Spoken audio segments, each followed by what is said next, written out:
Tere Rasmus! Tere! 3 mängu meistriliigas lõppenud. Sina oled kaasa teinud 2 ja 2 olete võitnud. Kas on omavahel seoses? Mingil määral. Kõneks käisib mõne võistkonna mängu.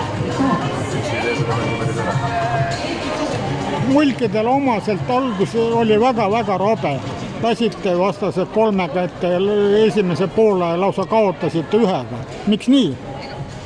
Ebakindlus võib olla, et ei pidanud plaanis kinni, selliseid äpardusi sisse, ebakindlust, mõni mees eksis paar korda, kaitseväravaht ei saanud hoida alguses. Üldpildis ütles, et agressiivsus ei mängus puudusega.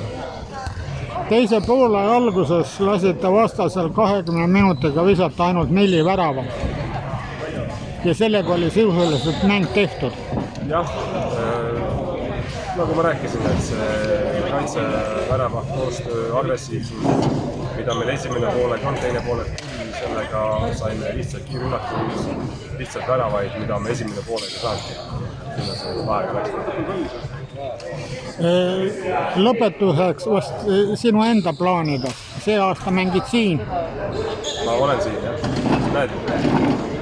Aga kui võimalus tuleb, siis lähed välismaale? Ei lähe. Mees sõnast targa sorvest, aitäh!